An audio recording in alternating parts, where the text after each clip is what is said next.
Welcome everyone. We're going to go ahead and get started. Welcome to this webinar on being able to identify and teach skills to sustain an inclusive, safe, and autonomous classroom environment. My name is Jane Kofi, and I am coming to you from Virginia, about 30 minutes outside of DC. I am currently a curriculum and instructional designer with the Center for Responsive Schools, which brings the responsive classroom approach. Prior to that, I was a classroom teacher for 20 years. I taught pre-K through 5th grade, and I am joined by my incredible co-host, Dr. Joe Tilley. Thank you, Jane. I'm Joe Tilley. I am currently coming to you all from Nashville, Tennessee, where the weather is so great that it changes about 3 times already today. So I am also a full-time employee for the Center for Responsive Schools. Like Jane, I'm a curriculum and instructional designer. My focus is on middle school. So I'll be jumping in and talking a little bit about the middle school approach to some of these ideas and structures and such. And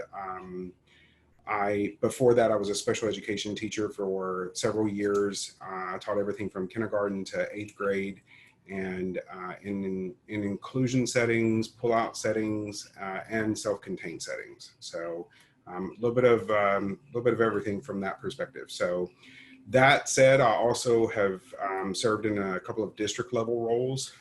So I'll be jumping in again to assist with the middle school piece of this, but you all are going to learn so much from Jane today. So Jane, with that, I'm going to kick it back over to you.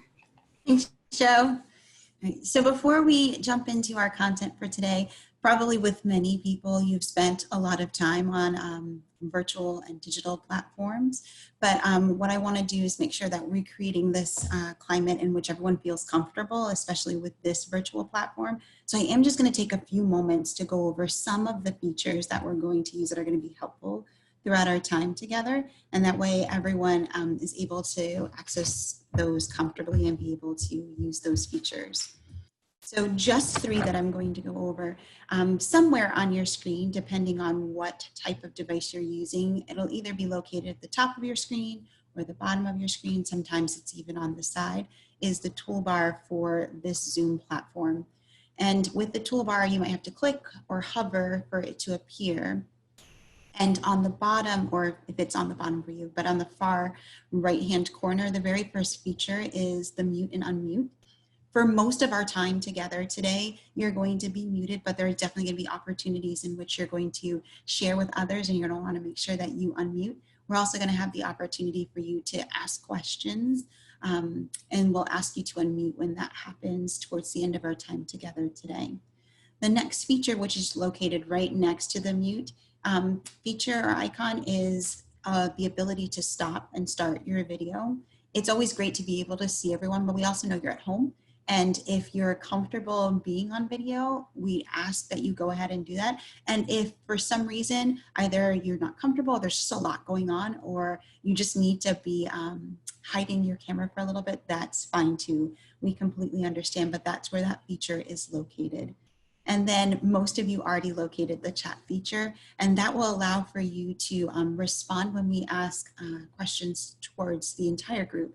But then also during the time where either myself or Joe is sharing content with you, what we're going to do is make sure it's on the setting that allows for you to send messages directly to myself and Joe only. And that way, if you have questions, we'll be able to get those. When I'm sharing content, Joe will be able to respond to your questions. And when he's sharing content, then I'll be able to respond to your questions as well. So we'll use the chat box feature in that way. As I was looking at the chat box feature when we first started, I noticed that there are people from all over. We've got people from New Jersey and we've got people from Oregon. I think I saw someone from Brazil, and maybe I read that correctly or incorrectly. But then also noticed people who are in all different levels in their building, from elementary through middle school. There are some people who are holding administrative roles in their building, and people who are teaching all different grade levels and have different responsibilities and roles in your building. So hopefully what we share with you today, you'll be able to think about your role and your unique setting and being able to apply that to your setting and your role in your building. With that being said, I want us to focus on what our goals for our time together is going to be. So if you'll just take a moment and read over our goals for our time together today, and just really hold on to those so you can be thinking about those and note those areas as we share this content with you. So I'll give you a moment to read over those. Our hope is that we're going to be able to meet these learning goals for you today, and also to let you know that we're structured the webinar in a way that will give you the opportunity to interact in different ways. So being able to connect with the content that we're sharing with you so that you have opportunities to talk with other colleagues, to ask questions, but then also some time to plan so you can really think about the information that we're sharing with you and how you then might take that information and apply it to your setting and your role for this school year. Here's how we're going to get to these goals today. So here's what our agenda is going to look like. So I'll give you a moment to briefly look over that. So our hope is the way that it's structured will allow you to have the opportunity to gain this content about identifying and teaching skills that are going to support students in the classroom, and then getting the opportunity to really consider your specific role and your unique setting as we give you this content and share this with you.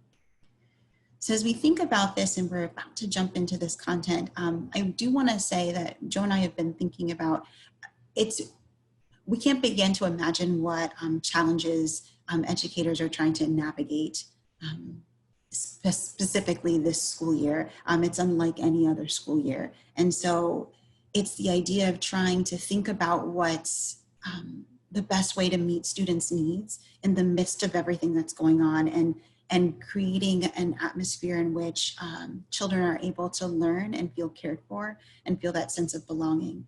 So we know as educators, we're trying to especially be mindful about creating these safe environments and creating these environments that are inclusive for all students, in which we know that the important piece is that students need to feel that sense of significance and belonging.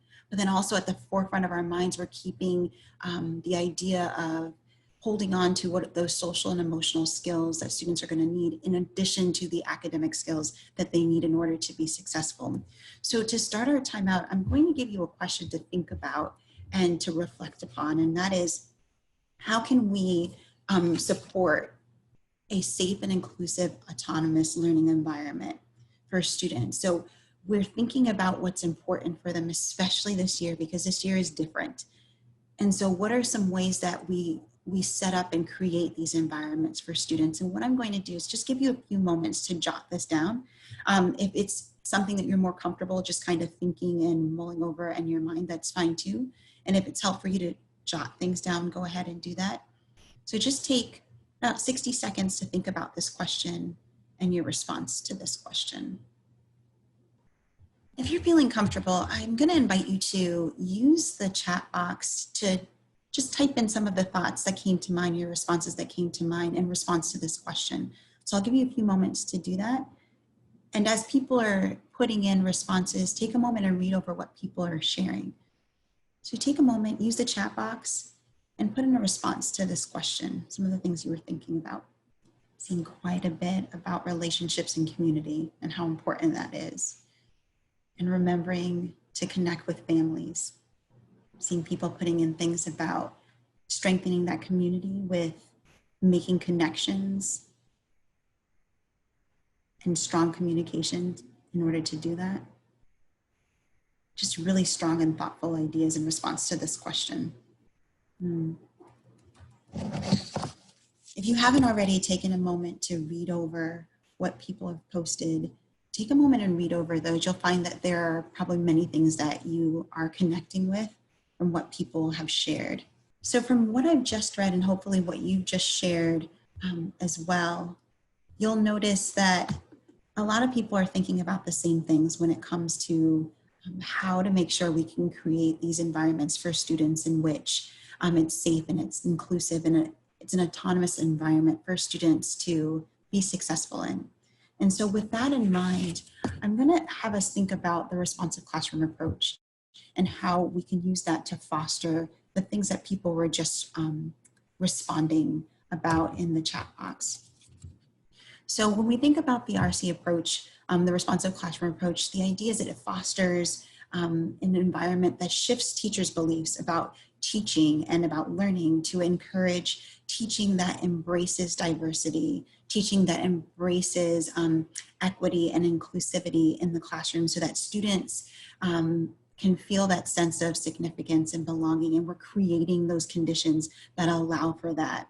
And in order to create those conditions that allow for that type of setting and for a setting in order for students to flourish and for children to be successful, it means really getting to the core of how we do that. And that's through that core belief. I'm going to give you a moment to read over the core belief of the responsive classroom approach, and I'm just going to touch on a few things about it. So take a moment, just read over the core belief. The core belief of the responsive classroom approach states that in order for optimal learning to happen, students have to have and learn a set of skills, social and emotional skills, and then also academic skills or competencies in order for them to be successful in school as well as outside of school. Some of the things that people were posting in the chat box to directly connect to these ideas, that there are social and emotional skills like cooperation, like empathy, like self-control that students need to be taught, that they need to practice, that they need opportunities to reinforce and build in order to be successful. But then there are also academic competencies that students need to be taught and that students need the opportunity to practice and reinforce and build upon in order for them to be successful in our classroom spaces and outside of our classroom spaces. And if you think about the way school is now for many children across the world, that is very, very true inside the classroom and as well as outside the classroom. And that we want to be able to create this environment where students are able to learn those skills and able to reinforce and practice those skills.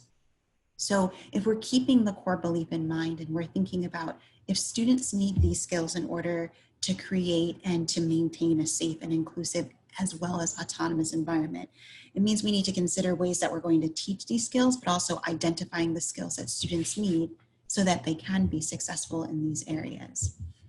So that means thinking about what are the skills and which ones should we be teaching students, and then really getting into how we should. And so when we think about that, here are three big areas in which we think about the skills that students need in order to be successful. So these first two, the social and emotional skills and the academic skills, directly connect to the core belief. But then there's also routines and procedures that we need to teach students. So there are social and emotional skills, simple as things like asking and how to ask for assistance. Academic skills, like what it looks like to do work independently. And then those routines and procedures. So thinking about how they care for and take care of materials. So I'm going to ask you to think first about perhaps last year and those skills that you taught students in order for them to be successful in your classroom spaces or in the school. So I want you to think about this question. So think first, just in general, when you have students with you, what are some of those typical skills in each of these areas that you would normally teach students? You take about 2 minutes and either jot these down, as these are some of those typical skills that you would just normally teach students if it was a normal school year where you were seeing your students in the way that you would typically see them. What are some of those skills that you would normally teach them? Take a moment and either jot these down or just kind of think through these in your mind. When you're ready, I'm going to ask you to go ahead and start to put some of those skills into the chat box. You'll probably see there are connections you're making with other educators for skills that normally this is what I would teach students when it comes to routines, or this is what I would teach students when it comes to those academic skills. This is what I would teach them for those social and emotional skills. Just take a moment and put those into the chat box. And when you're ready, take a moment and also read what people are putting in the chat box. I'm seeing skills about taking turns and a lot in that social emotional piece about what to do when you're upset or you're frustrated or when you want to ask a question, how to show empathy to others.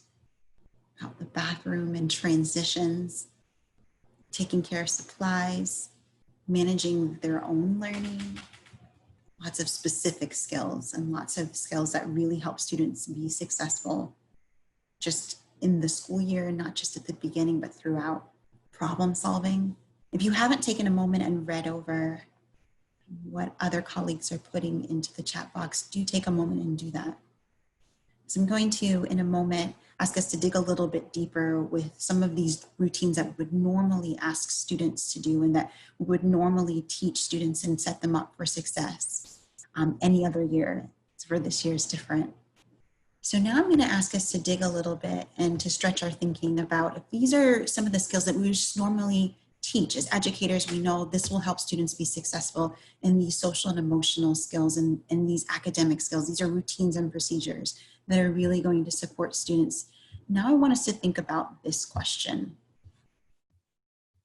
So considering that this year is different, take a look at your list, either the ones that were posted in the chat box or the ones that you jotted down on your own, and look at that list. What are some of those skills that you would need to adjust for a virtual environment or a socially distanced environment or a blended learning environment? So you can either put a check or underline, or you can take a look at the list that people put into the chat box and maybe jot some of those down. So for example, if it's a blended environment, what does turn taking look like? That might be one that needs to be adjusted. Or if you're thinking about the procedure for bathrooms, how would that look in an environment that's socially distanced or there's restrictions in place? You might circle or underline or check off that one as something that might need to be adjusted this year. I'll give you a few moments to do that. Hopefully you jotted down a few things or you noted a few things and you looked at what you normally do to help students be successful, what you normally teach to help students be successful in those social and emotional skills, academic and routines and procedures. And you noted, okay, so in a virtual environment, this particular routine, this particular skill needs to be different. Or in a socially distanced environment, this one's going to look different. Or in a blended learning environment, this is going to look different. So with that in mind, here's this question that I want you to consider. So what are some of those unique skills that you wouldn't normally teach, but because we're in a different season, we're in a different season of learning, it's unique for everyone, for families, for educators, and for students. This is a skill that is very unique to what's happening now. So maybe it is how to log on to a virtual platform. That might be something that's very unique to what things are like now. Maybe it's how to make sure you're 6 feet apart from your classmates. That's something that's unique to the way that things are now. Maybe it's how do you respond to classmates that are on the screen when you're in person. That's something that's very unique to what it's going to look like now. So take a moment and now add to your list. What are some things that are very unique that are not the ones that you would adjust? They're just unique to what our situation looks like now for students and for learning. Take a few moments and jot these down. I see just people already putting into the chat box some that are very unique. And so when you're ready, go ahead and put in some of those unique skills that we would have to teach students and that students would have to learn in order to be successful in a virtual environment, in a socially distanced environment, or a blended or hybrid learning environment. I'm just seeing really thoughtful responses about what it's going to look like when you're setting up a learning space, or just even when you need to take a break from being on the screen all day long, which is going to look different than it did last year for students. If you've not already taken the moment to look at what people have posted, do that. And in just a moment, you're going to get the opportunity to hear from one another and talk about some of the things that people are thinking about as skills that are unique to this particular school year, in addition to the skills that we may have to adjust. So I want to set you up for what you're going to do in just a little bit so that you'll be able to talk with colleagues and think through some of the skills that were posted in the chat box, some of the ones that you wrote down, as well as maybe just things that you're thinking about or are coming to mind for you. So in just a little bit, you'll find yourself in a breakout room. But before I send you, here's something that I want you to keep in mind and what you're going to be chatting about. So when you think about some of the skills that are unique to each of these classroom environments, you're going to specifically be thinking about in each of these different categories, in social emotional learning, in academic skills, as well as routines and procedures. What are some of the ones, think about your specific unique situation. So what are social emotional skills, for example, if you are in a virtual environment, learning environment, what are the ones for social and emotional that might look different? Maybe in academic skills, what are ones that are going to look different if you're in a blended or in a hybrid learning environment? Think about the routines and procedures, maybe if you're in person. So think about your specific unique setting. And then think of each of those categories. When you're in that space with other colleagues, you might be with 2 colleagues, you might be with just one other educator. You're going to chat about some of those, and you might find that you have some in common, or there might be ones that you hadn't considered, and now you can add that to some of the things that you're thinking about, that you're thinking of considering. When you go to breakout rooms in just a moment, you'll get an invitation to join a breakout room. And when you get there, you should find that there are other people there with you. You may have to take a moment. It completely depends on people's connectivity. For some of you, you'll find you're in a breakout room right away. And for others of you, you might take a moment and then you might find that you're there in just a little bit. And for still others, you may have to accept that invitation to go to a breakout room. When you're there, you'll have the opportunity to chat with a colleague for 3 minutes, and then you'll get 30 seconds to wrap up your thoughts before you'll be with the rest of the group again. Welcome back, everyone. Hopefully you had a chance to talk with others, and even if it's just to share out ideas or even brainstorm additional ones, thinking about just now when we were talking to Larissa, we were thinking about if your setting is not one that's live, what skills do you have to make sure students learn, and how are you going to teach students those skills so that they can be successful? And so what we're going to do is now we're going to jump into a segment where we give you the opportunity to learn about 2 practices that you can use to help support students in learning the skills that we want to teach them. And then we're going to think about how we can take these practices and specifically consider a virtual environment, a socially distanced environment, but also if it's a blended learning environment. And the 2 skills or the 2 practices that we want to share with you are the practices of interactive modeling and role play for both elementary and middle school, and what those models look like. And then thinking about, so if this is this practice of interactive modeling, or this is the practice of role play, how do I then implement it so that I can teach the skills that are going to support students in being successful?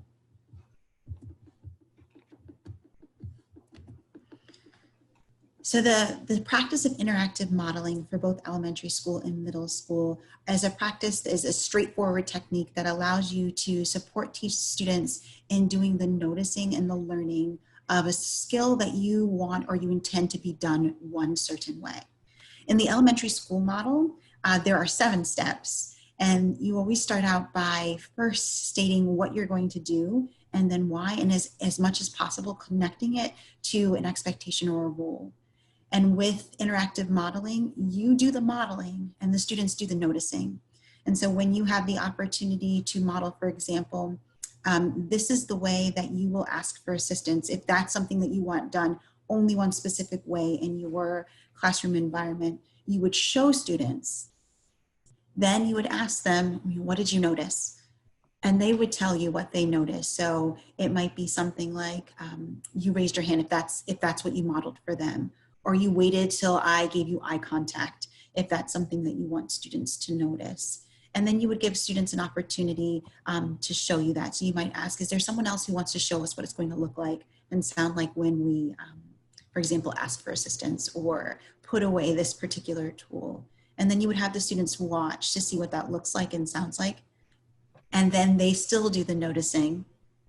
And then at some point you give your entire classroom community the opportunity to try it out while you provide that feedback of what you're noticing. And if you see that there's something that you need to troubleshoot, that gives you the opportunity to say, so I see students are doing this, this, and this. One thing I want to add is when we do the skill of putting away supplies, but at the end of the day, you want to make sure that the supplies go here. and you show them what that would look like. So students have the opportunity to see that and then practice it. And it's with interactive modeling, you'll find that it's not a one time, like I did it once and they should have it. It is you come back to it repeatedly so that students can successfully navigate that particular skill or that procedure or that routine. And especially when it comes to when you're making a transition before and after a break, or when something is different in their day or in their year, so that you have an opportunity for them to continue to be successful with that skill. There's also the model for middle school, and I'm going to let Joe share about middle school and what that model looks like. Thank you, Jane. So middle school is a little bit different simply because there's some developmental issue or developmental considerations that go into the structure for interactive modeling. You'll see a lot of parallels that will go along with it, but there will be some minor differences.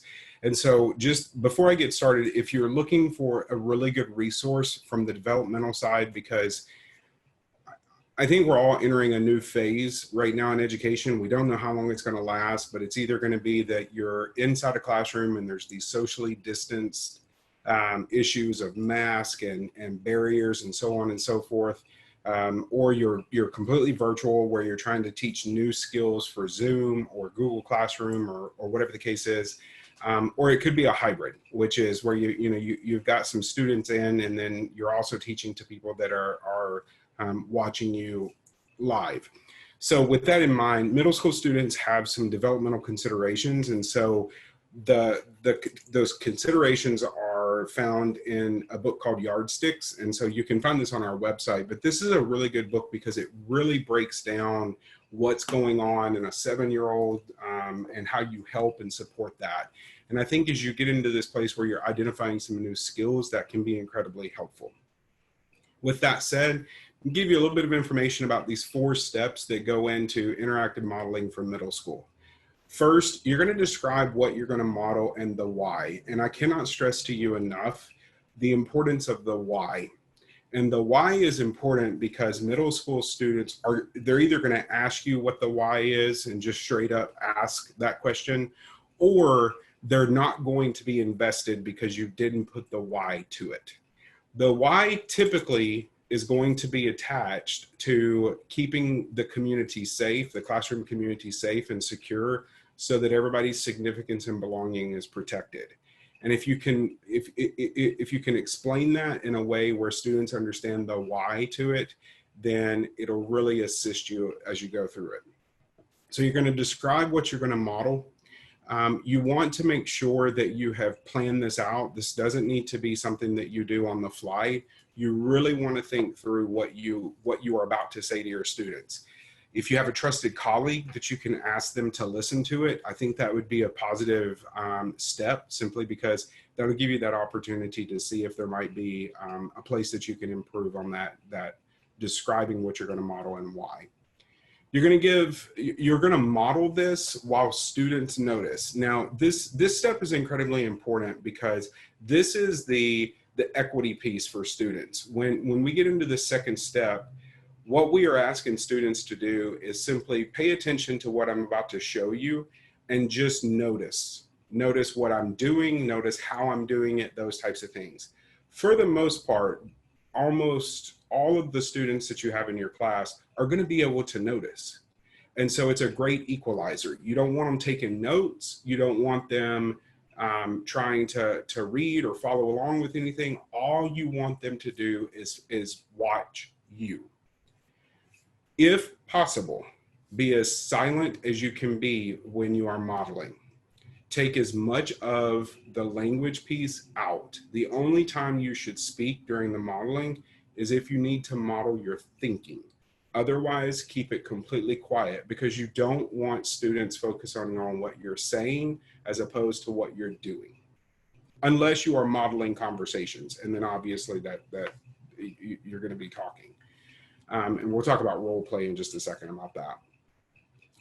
After you have modeled, after you have asked your students some questions about what they notice, and you have determined that they have clearly noticed the things that you are expecting them to notice, then you're going to give them the opportunity to practice and collaborate. So what this is going to look like is you're going to put them in pairs, you're going to put them in groups, And then you're going to have them answering questions about things like, what did I notice?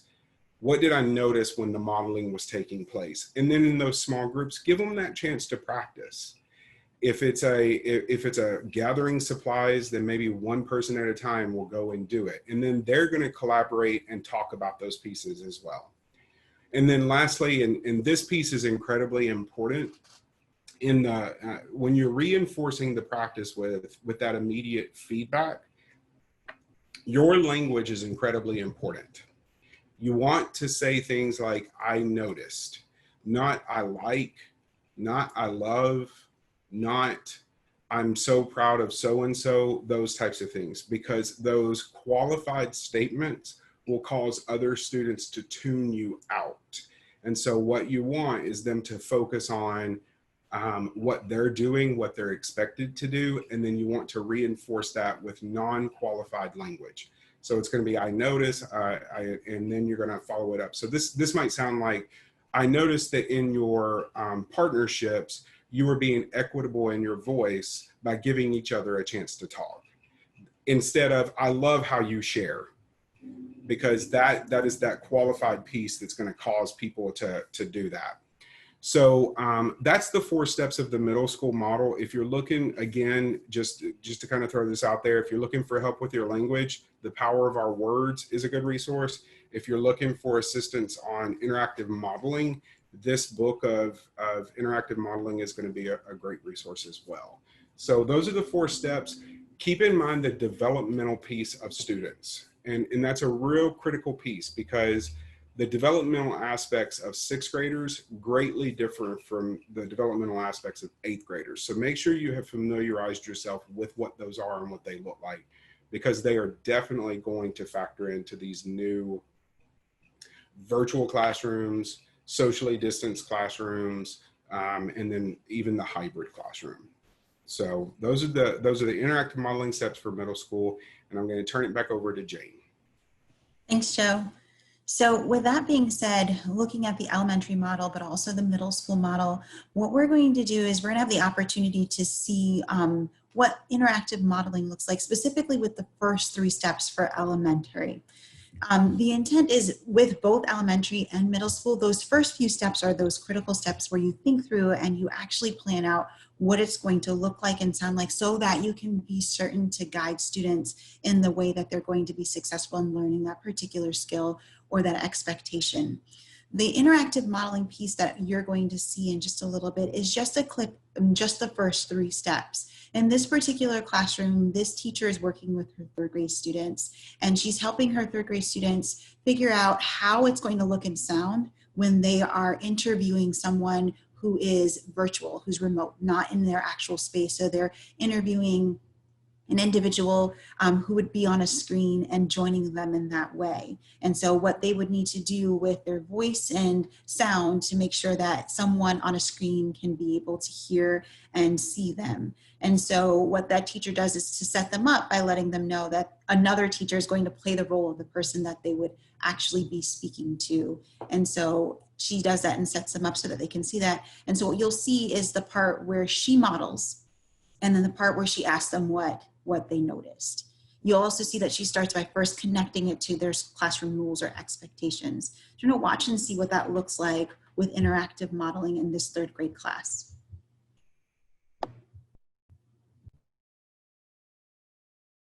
We need to think about our classroom rules. And one of the rules that comes to my mind is that we have to do 1 person, 1 mic. Miss Cassandra has volunteered to be with us on our screen as our person that we're going to be chatting with today. Okay? There she is. Okay, there she is. Okay, there's Miss Cassandra. Okay. Miss Tate, what is in your purse that you are holding on to? Okay? I asked my question. What did you notice? Karina. I noticed that you spoke loud and clear. Mm-hmm. Okay. And you made eye contact with her. Mm-hmm. Okay. Yeah, Jennifer. You asked a question and and like you didn't say like, oh, I like your hair. Instead, like you asked a question. My question was focused. Okay, that's right. And you even looked at the card before you even said it. Yeah, I actually had my question on a card, and I referred to the card first.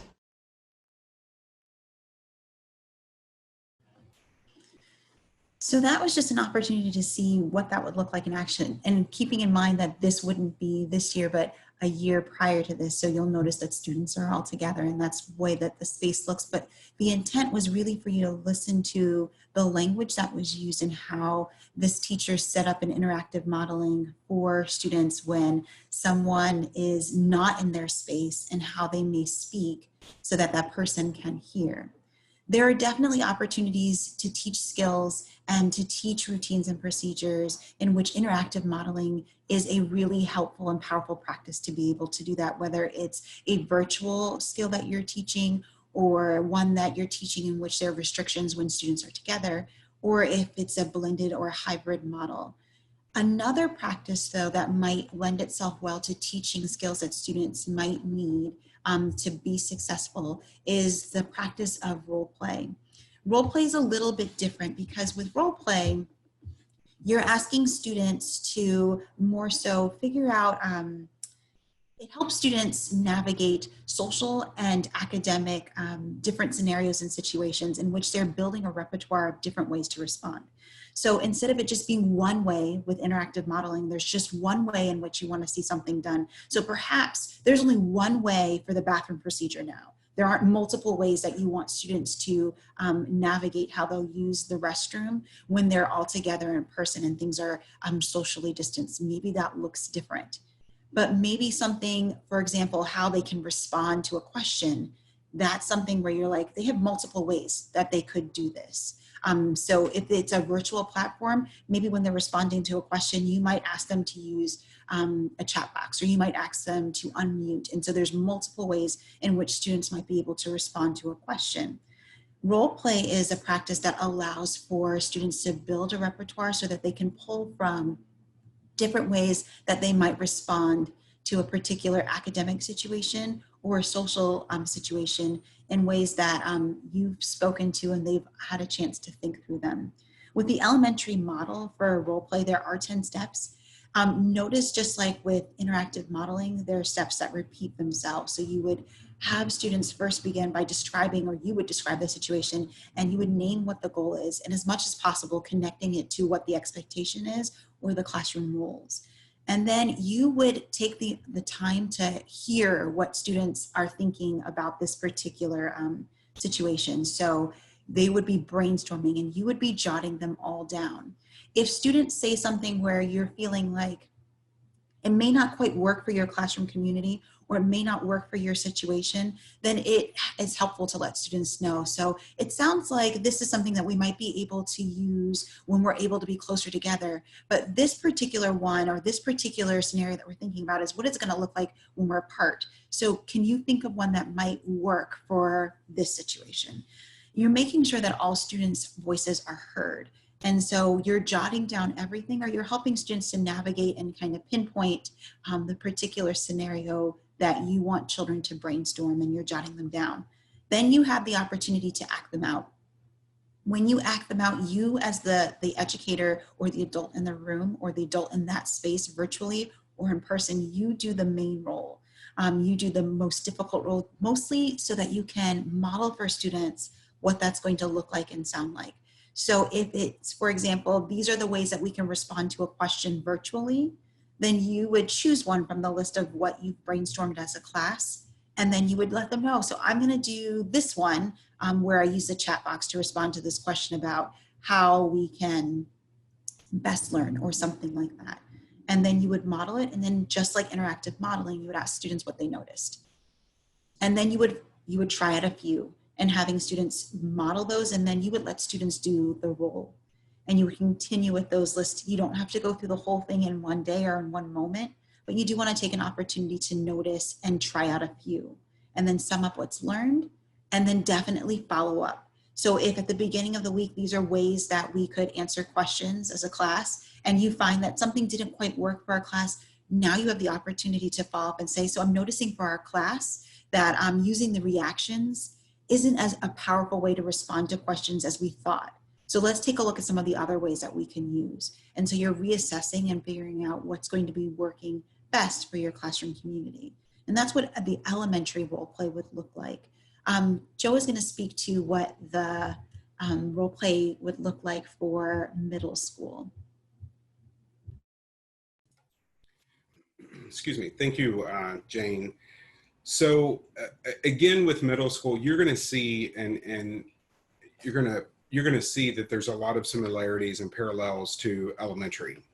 With that said, there's some slight variations and adjustments that take place in order to fully embrace the developmental aspects of middle school students, because there's not as many steps because they can handle a little bit more of the information at a time. So role play for middle school students is done when there's a variety of positive ways that students could react in certain situations. And so you're needing to role play through those so that they see what those look like and sound like and feel like. And this is important because when you think about how we all have our reactions to things, the way that we react to an uncomfortable conversation. And some people have the reaction of getting silent for a while and really processing what the information is and deciding how they want to respond. Other people jump immediately into the conversation and they're completely calm and they're neutral in their tone and that sort of thing. And then there's other people that get very animated in a response. Now, all three of these are possible responses, and what you want is for students to experience all three of those before they have to experience them in real time, because then they're having to process all that information. So the other thing to remember is that role play can be done both proactively and reactively. So let's say that you're getting ready to go on a field trip, and you want to show students how they're going to be expected to act when you get to a museum. You're role playing that so that they can proactively see what that's going to look like, it's going to feel like, it's going to sound like. And then reactively, it might be that you saw some people having some disagreeing conversations, which is completely normal and expected within the middle school context. But you saw some responses that might not be as kind and positive as they should be. And so you want to role play with students on how to experience that and walk through that. So with that said, what are those middle school pieces? So first and foremost, you're going to describe the scenario to the students. You want to bring this to life. You want them to understand as realistically as is possible for a role play what it is that you're about to do, because you do want them to experience it before they have to do it, before they're expected to do it. So this number 2, name the goal but not how to reach it. What we're talking about here is you want to tell them what the desired result is, but you don't yet want to introduce what that is, simply because you want them to be able to see it when you do their role play. Next, and this is the other reason why you don't want to state how you're going to get there, because you're going to brainstorm ideas with students, and you're going to chart these. You're going to chart them either on, a Zoom Word document, or you're going to chart them in the room on the board, or however it is that you choose to chart them. And then you're going to talk with your students about which one do you want me to act out. And at the end of the day, just so you know, you may end up acting out more than one, because you have a lot of students that say, I want to see what this is going to look like. I want to feel this. You are going to act out the idea. You're going to choose to be the experience that they will have. So if you are modeling, for example, a conversation that could get animated, could get something could be said that is not comfortable for somebody, you want to be the person that is saying the uncomfortable comment, because you want to be that person. And then lastly, you're asking students, what did you notice? What's the best way to respond to this? How would you handle this? And you want to sum up that learning and then follow up with students. This is, I do want to caution you, role play for middle school can get very tiresome for middle school students.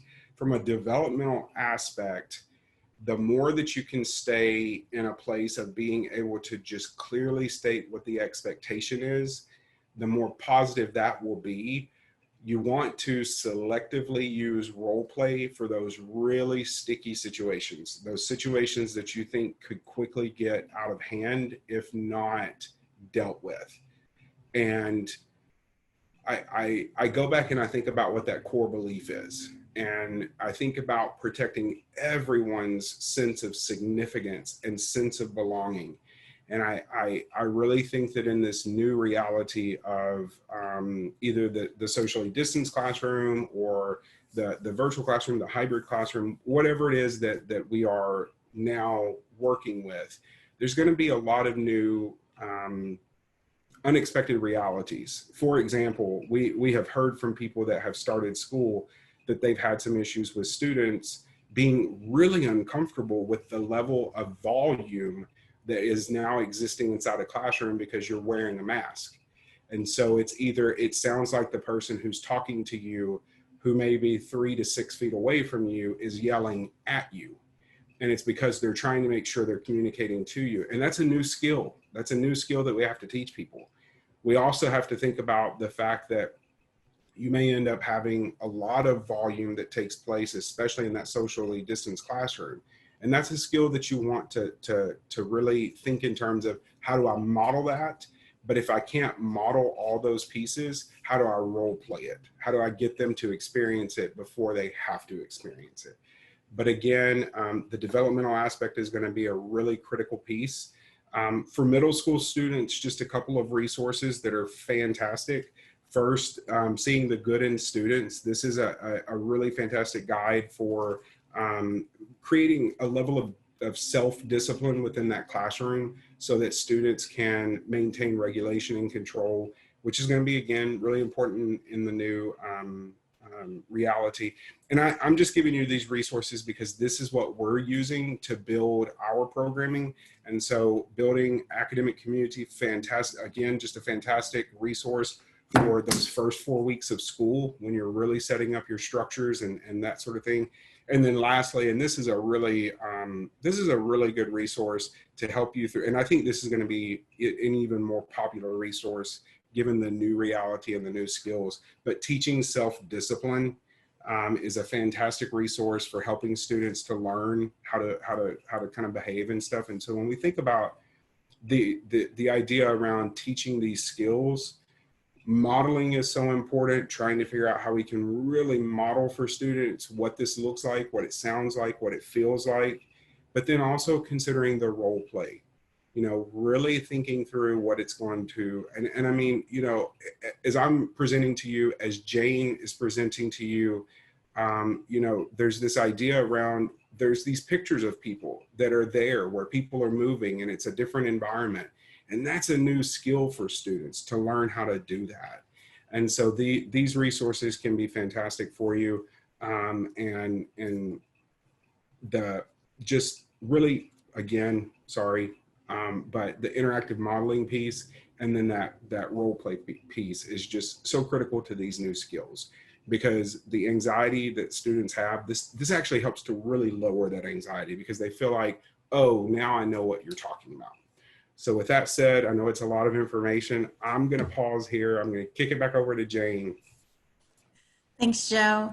And the resources that Joe shared with you, we are going to share with you again so that if you need to take note of those or if there's ones you have questions about, you'll be able to do that.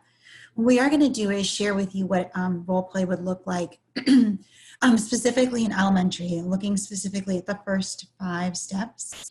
So the parts where you lay out specifically what your goal is for students. And in this particular role play, it's with the 2nd grade class and this teacher. And this is a particular role play that you might find in any setting, whether it's virtual or in person. But what happens when you have different ideas and you're trying to decide on what ideas to use? And so how this teacher helps her students navigate that particular idea. And she does a proactive role play. So this is before students actually have to do anything where they have to discuss something or where they have to have varying ideas about a particular thing. So she helps guide them through this role play. So just really paying attention to the language and how she sets it up so that students are able to engage in that role play. So to get ready for our role play, we need a little bit extra acting space up here. So Daniele, Lucinda, and Ariane, can you move back just so you've got a little bit of space? I think everyone else is doing okay. We're going to start working on a project over a lot of days in a group. We do a lot of partner work already, and we do things in groups a lot, okay? And we've already discovered that sometimes in a group, you and your partner or someone in your group have different ideas. There's going to be times when you and one person or maybe you and two different people have different ideas, and they're all good ideas, but you can only do one of them. So I thought that for our role play today, we would talk about this question. How can we make a decision when we have different ideas? Our first class rule says that we're going to be kind to others. And our third class rule is we want to try our best. So when we're working on a project, we want to be doing our best, but we also want to be kind with the people that we are working on, we're working with. Okay? So how do we do that? Okay?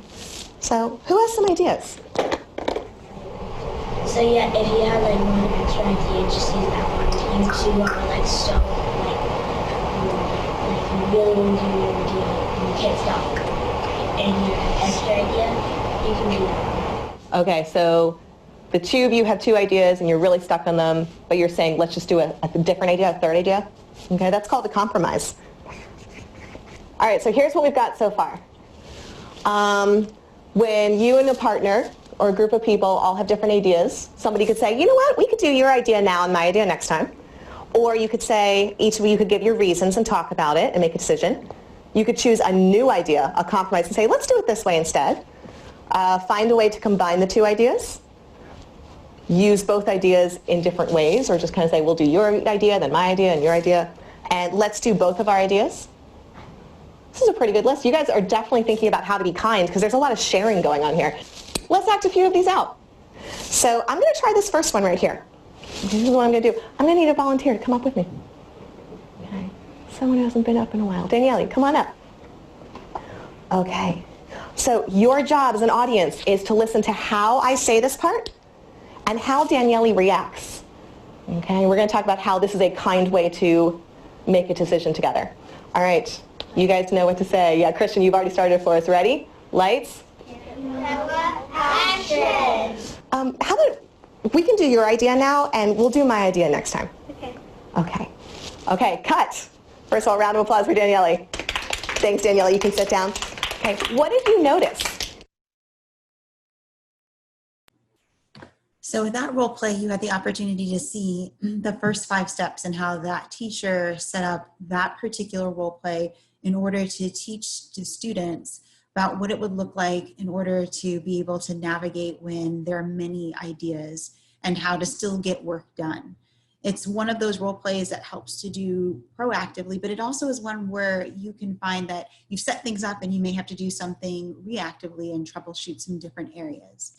What we want to do for you now that we've shared with you the idea of using an interactive modeling to help teach skills, or using a role play to help teach skills, is to be able to figure out, well, which might be the best to use depending on the skill. With both interactive modeling and role play, there are some things that are the same for both. So for example, students do all of the noticing.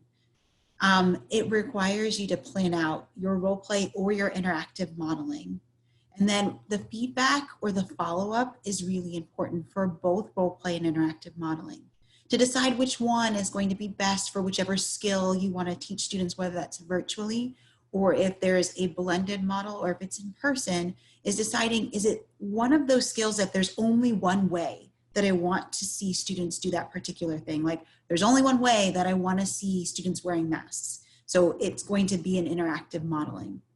Where there's only one way that we're going to use supplies so that we can make sure everyone's supplies stays with themselves. Or there's only one way to mute and unmute yourself, and this is the way that we're going to do that. And so that would be an interactive modeling. If there's multiple ways in which students can respond to a particular situation, then that's more, that works, it lends itself better to a role play. So that might be things like ways to show emotion when you are wearing a mask, because it is really difficult for people to tell if you're smiling at them, if you're scowling at them. So maybe as a class you come up with, here are different ways that we can show when we are happy or when we're excited about something, so that we can still show those emotions even though we can't see everyone's entire face. That might be multiple ways to respond to a situation. Or you might be thinking about multiple ways that students might be able to react to what they're learning. So you might share something with students and you might ask them, so what's something that you feel really comfortable about from what we just learned? And you might tell them, so we can do this chat box, we can use our reactions, we can unmute, we can show something silently, so that you're thinking about the students who are on screen, but also the students who are also with you in person. So you're thinking about, is this something that I want multiple ways for students to be able to respond, or there's just one way? So to give you a chance to kind of process that information and thinking about all those skills you jotted down earlier, the ones that are specific and unique to your specific situation, and the ones that you're thinking about, well, it could work virtually, or this could work if it's in person, or this could work if it's a blended model. You're going to take a look at that list, or if you kind of were just thinking through that, be thinking about what you were pondering earlier, or you can take a look at the chat box. So here's what you're going to have the opportunity to do now. So from your list, whether the one you wrote down, whether you talked to other people, the ones that you brainstormed earlier in our time together, you're going to think about just one skill. Then you're going to take a moment and think about, okay, with that one skill, is it best to use interactive modeling to teach that? Or is it best to use role play to teach that? Specifically think about the ages of your students. So if you've got 13-year-olds, what that's going to look like for a role model, a role play, if you do that particular skill through a role play, and then also thinking about interactive modeling. And once you've had an opportunity to think about what that skill is and what you might use to teach that particular skill, I'm going to invite you to type that into the chat box. And then I'll explain the fourth step, because what we're going to do is just set you up for that so you know where you can find the resources for that. And then also the resources that we can provide for you so you can continue to think about the other things on your list.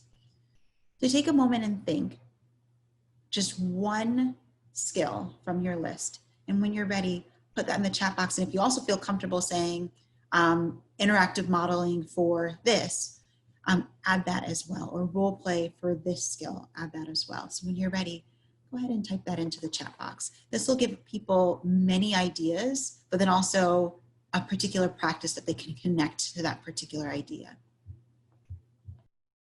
See the one for asking for help. And I see an opportunity for a role play for when it's okay to take off your mask. Interactive modeling for supplies and putting them away, but then also for the restroom and specific transitions. And I could see that being a role play that you'd be able to do for thinking about those things in person, but then also if it's not in person as well. If you haven't taken a moment to look over what people have posted, do take a moment to do that. So you can add those to your ideas, and maybe even jot down next to some of the things you've written down, interactive modeling for this one, or role play for this one. What I want to do is give you the opportunity to see where on our website you can get resources to plan these out. So if you are on our website, which is responsiveclassroom.org, you'll see that there is a tab that says Educator Resources. At that tab that says Educator Resources, you'll see the opportunity to pull a few different things, and one of those is planning guides. In the planning guides folder, when that menu comes up, you have the opportunity to find many planning guides, specifically ones on interactive modeling and role play.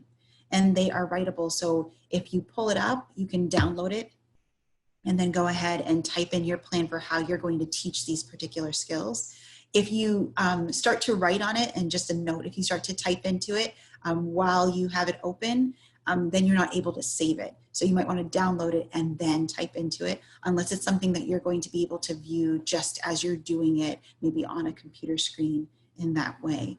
But you'll be able to see those planning guides as well as many other planning guides, in addition to those graphic organizers that you might want to use with students. So if you wanted to show an interactive modeling about how to use a particular graphic organizer, you'd be able to show that on screen for students if they're virtual, or if you have students in person and virtual as well. And so it gives you the opportunity to use those and plan those things out. So take a moment right now, with all that Joe and I have shared with you, thinking about just one key takeaway that you've gained from our time together today. And then what Joe and I will do is share with you some additional resources that you can consult. And then also, if you have questions, we're going to allow for you to ask those questions if you feel comfortable doing that. So take a moment, think about this question, a key takeaway for you. And when you're ready, use the chat box to put that key takeaway so that other people can see that, and also so you can share that with Joe and I. Really thoughtful responses that are going into the Zoom box. Just really about what to think through for interactive modeling and what to think through for role play, but then also bigger picture and thinking about just students and their success and how to make sure we set students up for that. Feel free to continue to add your key takeaway to the chat box. What we're going to do is share with you some of those resources that Joe alluded to earlier, and then giving you the opportunity to connect to those, but then also ask questions.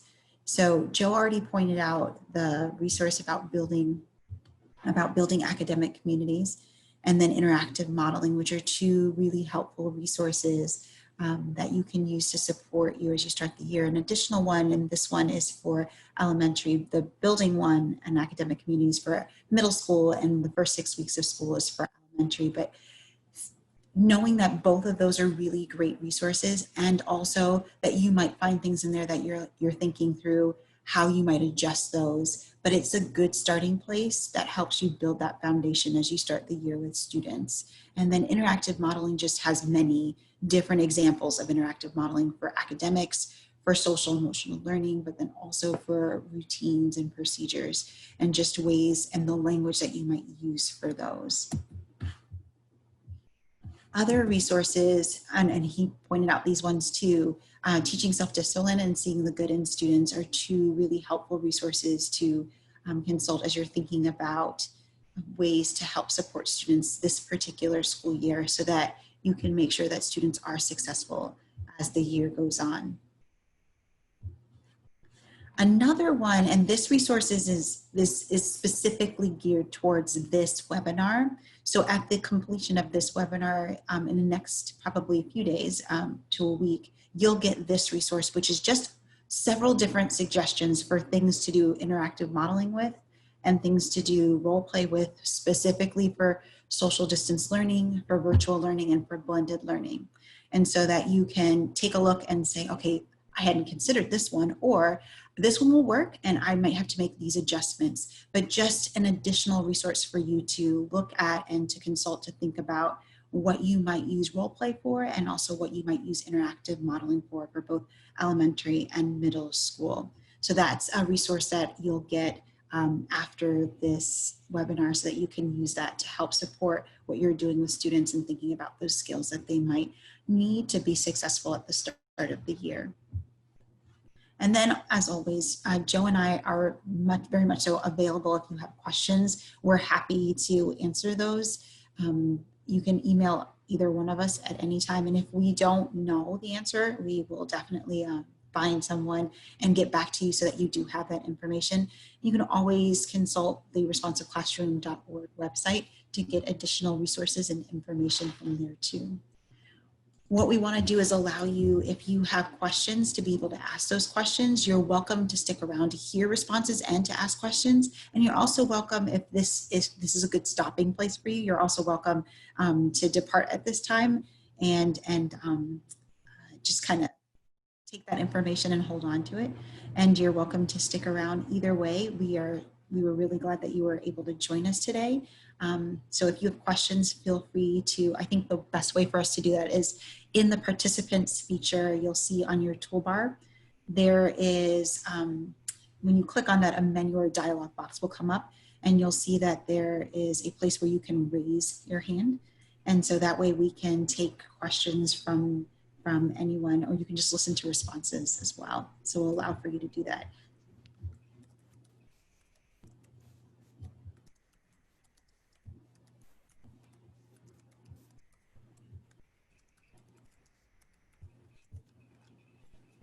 And we also take like physical raised hands as well, if you want to do that too.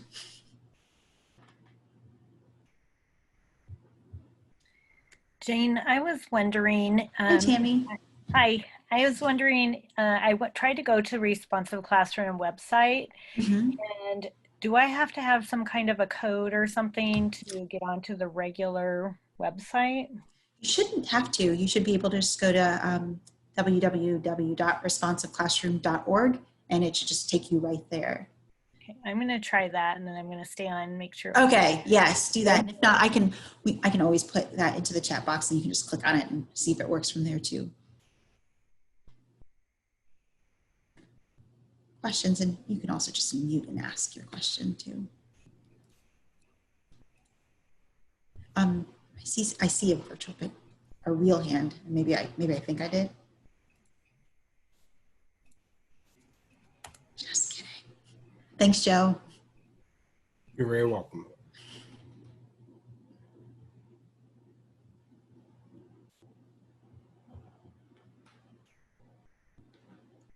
I'm totally open to all questions.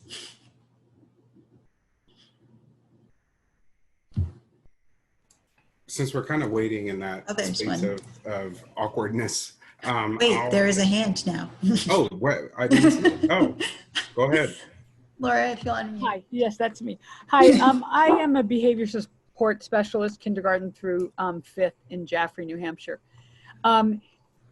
As of right now, there's obviously more remote trainings, but I saw on your website before I came on that there were a lot more extensive trainings. Do you have them organized in a way that can be done during school vacations, or online at your own time?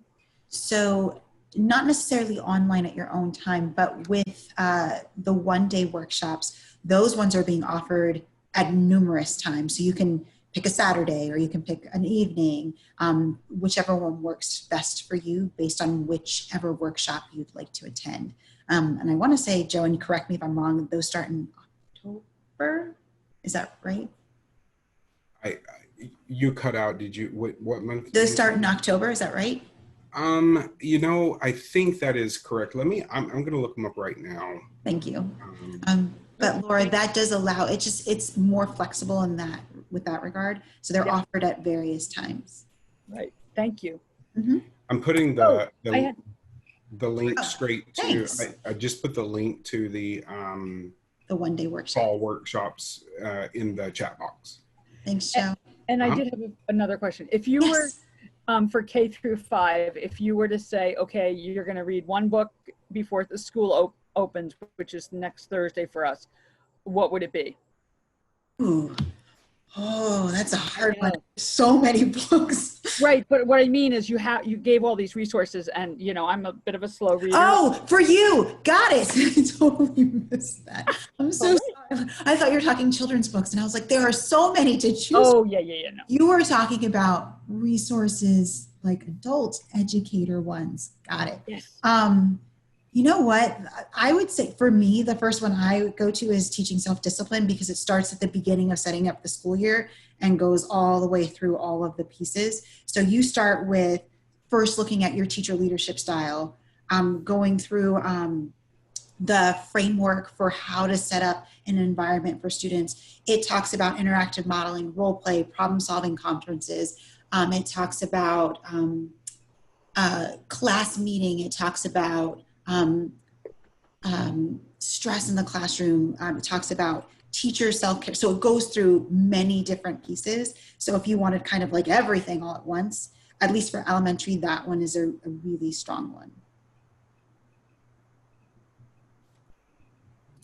The only thing that I'll add to that, Jane, is Yes.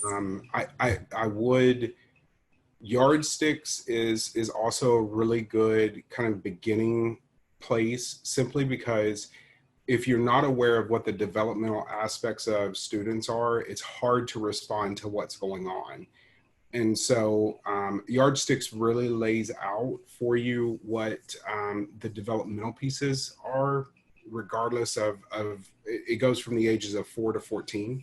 And so it absolutely is one of the, and that is something, you know, this would be just a good resource for everybody to have. Not necessarily that they have to read the entire thing, but they could go straight to what their grade level is, what their age is. And it'll really help you kind of understand what's going on with your students.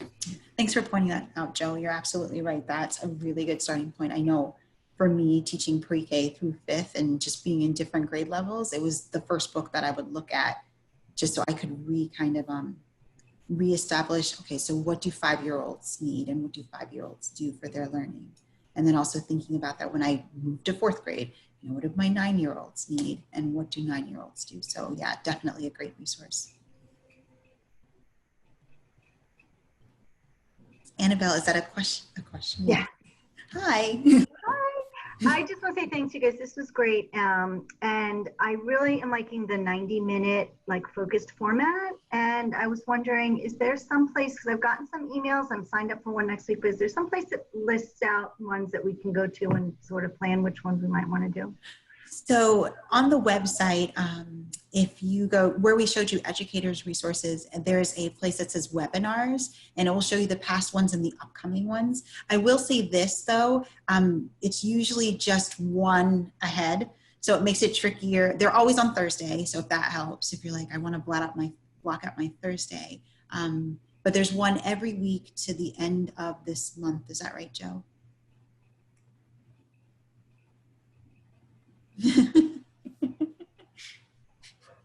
And I'm going to put that in the chat box. Thanks. Sorry, I was giggling because I saw Samantha's message in the chat box. Thanks, Joe. So You're that's very welcome. a place you can look. Yeah. Jane, I'm still having trouble. I looked up responsive classroom, but there's nothing like at the top to click on to. No. It just says 1-day workshop registration. You can choose several different things. What is responsive classroom? Oh no, Tammy. So. Jeff, but Tammy share her screen and you like help her find it? Absolutely. All right, Tammy.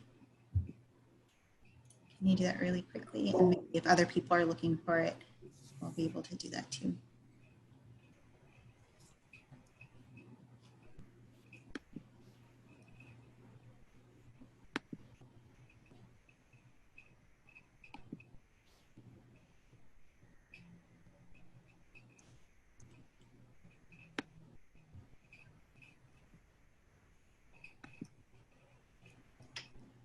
Okay.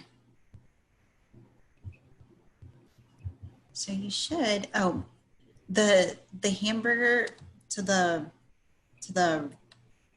right of your screen, you should be able, yes. Can you click on that? Nope. I'm wondering why yours is not allowing you to actually, because that should be able to open up. I have the website correct? Yep, that's correct. And you're on the right website. I don't know what's happening. Scroll down for just a moment.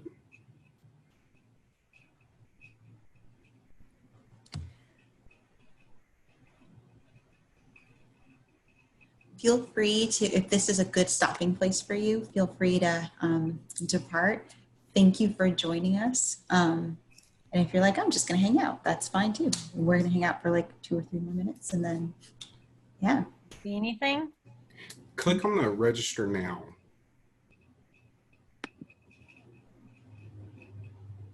Ah, there's your webinars. And that will give you, if you scroll down, it's going to give you what they are. And then like if you click on it, it'll give you the available dates for it. So those are our one-day workshops that are available. And we have adjusted them to be in a virtual format. So they're being offered virtually. And we are responding to educator needs as we are made aware. I was looking for the printables that you were talking about that I could write in my lesson plans. Maybe we'll just send you the direct link. I'll do that. Sorry. That's No, okay. hey, you're fine. That's what we're here for. Exactly. All right. So I'm going to put that in, unless you already did that, Joe. Did you already do that? I did not. I did not. Just wanted to make sure. You're going to put it in the Chat box for you. Okay, thank you. Thank you, everyone. Thank you. Thanks. Thank you, everybody. Have a great day. Bye. Tammy, hang on. We're going to make sure that goes in the chat box for you.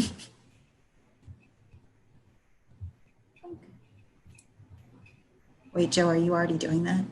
I don't want to be I'm like, not. No, I okay. apologize. No, I just didn't want to be doing it while you were already doing it. And then, not that she couldn't have it twice, but which is perfectly fine. I just wanted to make sure that. And Tammy, you were referring to the printables, is that correct? Mm-hmm. Okay, there we go. Tammy, if you don't mind me asking you, are you a principal? No. Okay. I'm a first grade teacher. Oh, wow. Okay. First grade. Have you started this year yet? We've been having our meetings this week. Today was our last day of our Go. Gotcha. That works. Mm-hmm. So we are doing all online, and I think I counted there was like 21 of us on your. Oh, I saw many people from the same. I was like, oh, they're all from the same place. Yes, And I see your responsive classroom. Do you know what online format you all are using?